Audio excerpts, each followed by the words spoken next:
Salam damai sejahtera saudara-saudaraku terkasih, pencinta firman Tuhan. Berjumpa kembali dengan Bible Learning with Father Joseph. Tidak terasa sudah 1 minggu Prapaskah yang ketiga sudah kita lewati. Saudara-saudaraku terkasih, apa kabar Anda hari ini? Bagaimana dengan pertobatan Anda? Pantang puasa apakah masih ada di kepala dan juga hati Anda? Atau kencang di awal-awal, tapi setelah di tengah-tengah kita seperti kerumpuk yang kesirem kuah bakso, melempem, gak enak buat dimakan. Saudara-saudaraku terkasih, saya selalu hadir video-video saya untuk menyapa Anda, untuk mengingatkan Anda selalu. Jangan pernah lelah dalam pantang dan puasa Anda. Meskipun Anda capek, meskipun Anda mungkin seolah-olah tidak merasakan apa-apa, biarlah proses-proses Tuhan membentuk kehidupan Anda. Saudara-saudaraku terkasih, pada hari ini Sabtu tanggal 18 Maret 2023, kita diajak untuk melihat satu elemen, satu hal dalam pertobatan. Anda berpantang boleh, Anda berpuasa boleh, Anda melakukan amal baik boleh, tetapi bungkuslah pertobatan kita dengan satu kata yang betul-betul hidup dalam pikiran dan hati kita, yaitu penyesalan akan semua dosa-dosa dan kesalahan kita. Biarlah rasa sesal itu tumbuh dalam diri kita. Anda menangis boleh, Anda kecewa dengan diri Anda boleh, Anda miris melihat perjalanan hidup Anda yang kelam, yang beku, yang seolah-olah tidak seperti hidup. Menangislah, datanglah pada Tuhan.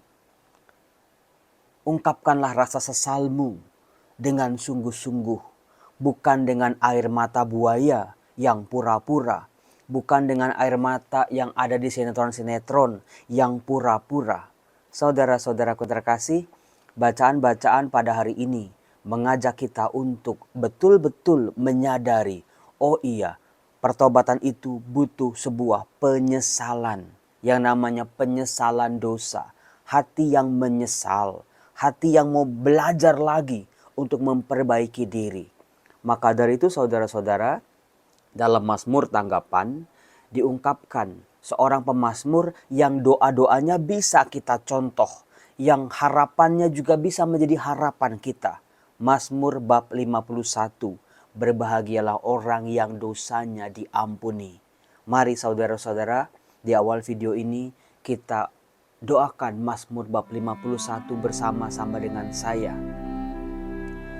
Kasihanilah aku ya Allah, menurut kasih setiamu, menurut besarnya rahmatmu, hapuskanlah pelanggaranku, bersihkanlah aku seluruhnya dari kesalahanku, dan tahirkanlah aku dari dosaku. Sebab engkau tidak berkenan akan kurban sembelihan, kalaupun kupersembahkan kurban bakaran, engkau tidak menyukainya. Persembahan kepadamu ialah jiwa yang hancur, hati yang remuk redam, tidak akan kau pandang hina ya Allah. Lakukanlah kerelaan hatimu kepada Sion, bangunlah kembali tembok-tembok Yerusalem, maka akan dipersembahkan kurban sejati yang berkenan kepadamu, kurban bakar dan kurban-kurban yang utuh. Dalam nama Yesus, ampunilah dosa-dosaku. Aku menyesal atas segala pelanggaran dan dosaku, dan aku berjanji akan memperbaiki hidupku, tidak akan melakukan dosa lagi. Tuhan, ampunilah aku orang berdosa ini. Dalam nama Bapa dan Putera dan Roh Kudus. Amin. Saudara-saudaraku yang terkasih, pemazmur dalam kehancurannya karena dosa-dosanya, dia merasa seperti orang yang dihukum oleh Tuhan, seperti orang yang ditinggalkan oleh Tuhan, seperti orang yang tidak lagi dikasihi oleh Tuhan. Itu semua karena hatinya, kepalanya, pikirannya ditutup oleh segala dosa-dosanya di masa lalu. Maka dari itu dalam kehancurannya dia datang kepada Tuhan. Satu hal yang dia ungkapkan yaitu penyesalan dirinya yang sungguh-sungguh. pertobatannya yang sejati. Ada satu hal tadi dikatakan saudara-saudara, yaitu orang yang menyesal diungkapkan seperti orang yang remuk redam hatinya. Seperti orang yang berantakan dan dia mau membangun kembali dari puing-puing kehancurannya. Maka dia mengatakan tadi, lakukanlah kerelaan hatimu kepada Sion. Bangunlah kembali tembok-tembok Yerusalem. Saudara-saudara terkasih, dosa telah menghancurkan kita sedemikian rupa, seperti puing-puing yang terbengkalai, seperti sampah-sampah yang tidak ada nilainya lagi. Padahal manusia adalah makhluk yang sangat dikasihi oleh Allah, makhluk yang sangat berharga di mata Allah. Maka dari itu, pribadi yang bisa membangun kembali diri kita, kehormatan kita, martabat kita, diri kita seutuhnya, tidak lain tidak bukan adalah Tuhan sendiri. Bukan kemampuan kita, bukan kemampuan orang lain, psikolog ataupun influencer ataupun motivator, tetapi Tuhan sendiri. Katakanlah dalam doa-doa kita, Tuhan bangunlah kembali tembok-tembok reruntuhan kehidupanku. Aku yang sudah melakukan dosa yang paling berat sekalipun, paling kelam sekalipun, Engkau akan memperhatikan aku. Engkau akan mengindahkan keluh kesahku karena dosa-dosaku. Engkau akan mengindahkan penyesalanku akan segala dosa-dosaku. Percayalah saudara-saudara, Tuhan akan berkehendak itu. Asal kita bertobat, Tuhan akan membangun kembali. Nah, tapi nanti kalau sudah dibangun kembali, tembok-tembok Yerusalem, kota damai, tempat Allah bersemayam di tengah-tengah kita, itulah simbol diri kita. Kalau itu sudah terjadi, hidup kita sudah dipulihkan. Ingat, tadi pemazmur mengatakan, maka akan dipersembahkan kurban sejati yang berkenan kepadamu. Jadi kalau hidup kita sudah bertobat, hidup kita sudah diperbaiki oleh Allah, rezeki-rezeki kita, kesehatan-kesehatan kita sudah dipulihkan, jangan berbuat dosa lagi. Inilah nazar si pemazmur. Aku akan mempersembahkan hidupku kepadamu, Tuhan. Saudara-saudara, apakah Anda pernah bernazar dalam hidup Anda? Pernah Romo, tapi kok ya lupa. Pernah Romo, tapi kok ya setengah-setengah. Saudara-saudaraku, dalam hal bernazar, kalau kita memang tidak bisa bernazar, lebih baik tidak usah bernazar. Tetapi untuk membantu kita dalam pertobatan kita, untuk menjalin relasi kembali dengan Allah, dan kita ingat akan relasi itu, jangan sampai rusak. Ada baiknya kalau kita juga bernazar. Nah, kalau bernazar, hendaklah Anda perhatikan juga kemampuan Anda. Anda perhatikan juga konteksnya. Sering kali orang bernazar itu yang enggak-enggak, di luar kemampuannya. Maka ketika doanya sudah dikabulkan, dia gelagapan, dia enggak sanggup membayar nazarnya. Saudara-saudara terkasih, nazar hidup kita yang paling indah di mata Tuhan adalah, Tuhan, kalau aku sudah pulih, aku akan mempersembahkan persembahanku yang terbaik, yaitu diriku, hatiku yang bersih. Persembahan yang berkenan kepada Allah, yaitu jiwa yang menyesal. Nah, saudara-saudara terkasih, bacaan pertama hari ini lagi-lagi diambil dari kitab Hosea. Bagus banget. Kitab Hosea adalah salah satu favorit saya dalam kitab nabi-nabi. Jadi sebagai informasi saudaraku, kalau dokter itu ada dokter umum, ada spesialis. Nah, saya mengambil S2 bagian eksegese. Nah, ketika saya S3, spesialisasi saya adalah nabi-nabi. Membaca kitab nabi-nabi banyak merubah kehidupan saya. Saya bisa jadi tahu bagaimana Tuhan sayang sekali dengan umatnya. Tuhan betul-betul peduli dengan umatnya. Penghukuman-penghukuman yang diberikan Tuhan kepada orang-orang Israel bukan atas kebencian. Bukannya Tuhan mau memusnahkan mereka menjadi tiada, tetapi karena rasa sayangnya. Siapa yang pernah ngomelin anaknya? Siapa yang pernah menghukum anaknya? Pasti hukuman orang tua yang baik kepada anaknya adalah karena begitu sayangnya orang tua kepada anaknya. supaya anaknya ingat, jangan kamu pernah mengulangi pelanggaran atau perbuatanmu. Maka orang tua seringkali menghukum. Saya yakin Anda sangat sayang sama anak-anak Anda. Dalam hukuman-hukuman Anda, kadang-kadang Anda membentak, kadang-kadang Anda keras suaranya, bukan karena atas kebencian atau kemarahan, tapi atas dasar cinta. Saudara-saudaraku terkasih, hukuman kalau didasari dengan cinta itu berbeda kok dengan hukuman yang didasari oleh kebencian atau kemarahan. Maka dari itu saudara-saudara, anak yang gak pernah dihukum, dia juga akan menjadi anak yang tidak bertanggung jawab. Dia tidak tahu bahwa tindakannya salah.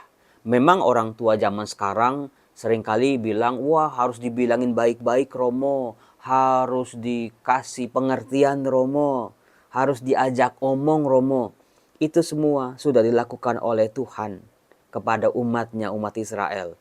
Tetapi saudara-saudara, zaman konteks waktu itu, umat Allah ini tidak pernah sadar. Umat Allah ini tidak pernah mengerti. Gak pernah bisa diajak ngomong. Gak bisa menjadi rekan dialognya Allah.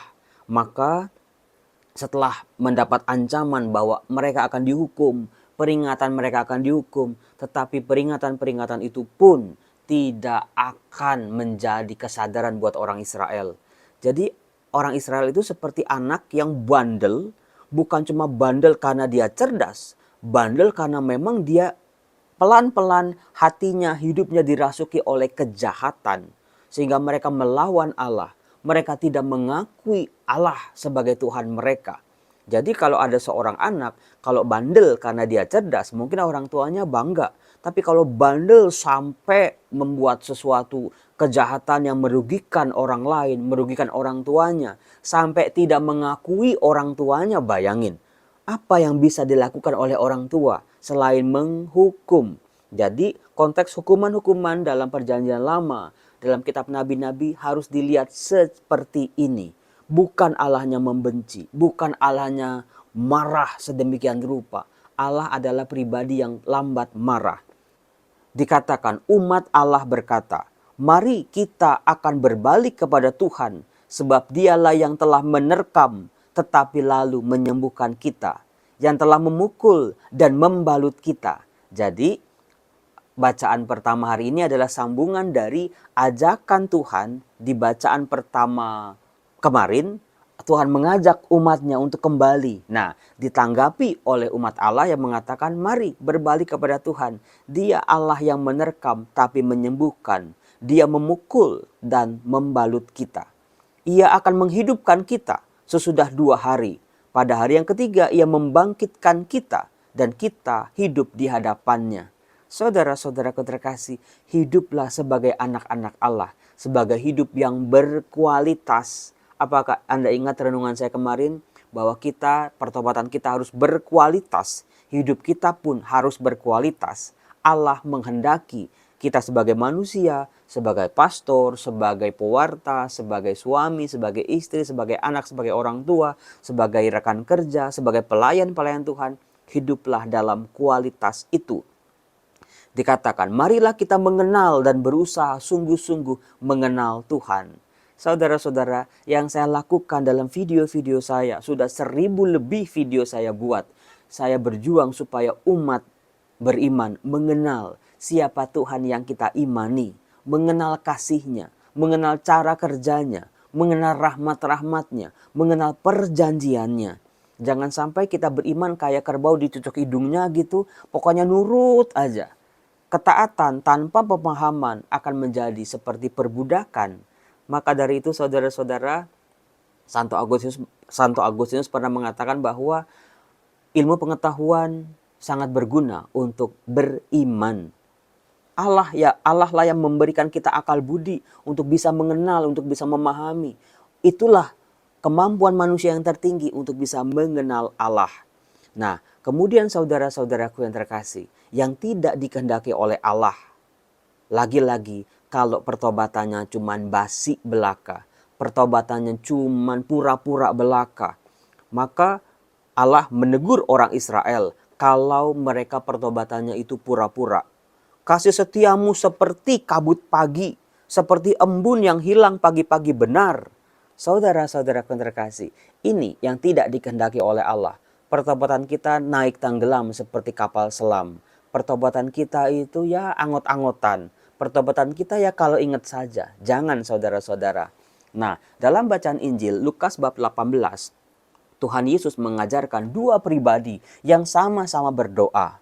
Yang pertama adalah doa orang Farisi. Kalau Anda perhatikan, doa orang Farisi sebetulnya dia mengungkapkan sesuatu yang benar. Dia berkata, "Ya Allah, aku mengucap syukur kepadamu." Sampai sini benar. Karena aku tidak sama seperti semua orang lain. Sampai sini mungkin bisa dibenarkan juga. Di mana setiap pribadi adalah unik di hadapan Allah. Di mana Israel dipanggil untuk dikuduskan. Dikuduskan artinya hidupnya tidak sama dengan orang-orang lain. Maka dari sampai sini pun betul, aku tidak sama seperti semua orang lain. Nah, di sini mulai. Aku bukan perampok. Mungkin ungkapannya betul. Bukan orang lalim, bukan bezina, bukan juga seperti pemungut cukai ini. Saudara-saudara, orang Farisi ini, dia orang baik. Dia melakukan yang benar di hadapan Tuhan. Tetapi kenapa sama Tuhan Yesus dikatakan doanya tidak diindahkan oleh Tuhan? Dia katakan, aku berpuasa 2 kali seminggu. Aku memberikan 1/10 dari segala penghasilanku. Mulai gak benar. Dia mulai mengungkit-ungkit kebaikannya, puasanya, persepuluhannya, supaya Tuhan membenarkan dirinya. Ini yang tidak benar. Dikatakan pemungut cukai berdoa jauh-jauh, bahkan ia tidak berani menengadah ke langit, melainkan ia memukul dirinya dan berkata, "Ya Allah, kasihanilah aku orang berdosa ini." Inilah penyesalan dalam doa. Inilah penyesalan dalam pertobatan. Kita merasa tidak layak di hadapan Allah. Kita tidak layak mendapat pengampunan dari Allah. Kita tidak layak menerima rahmat-rahmat dari Allah. Semua karena kebaikan Tuhan, kasih-Nya kepada kita, pengampunannya, kerelaan hatinya yang membuat kita pulih kembali. Bukan karena prestasi-prestasi kita. Jadi dua doa ini sangat berbeda, sangat bertolak belakang. Kuncinya adalah penyesalan diri. Kita tidak layak di hadapan Tuhan. Maka kita berdoa, Tuhan kasihanilah kami orang berdosa ini. Kita diampuni karena kasih-Nya, bukan karena prestasi kita. Salam damai sejahtera saudara-saudara. Semoga video di akhir pekan ini memberkati saudara semua. Bapa, Putera, Roh Kudus. Amin. Salam.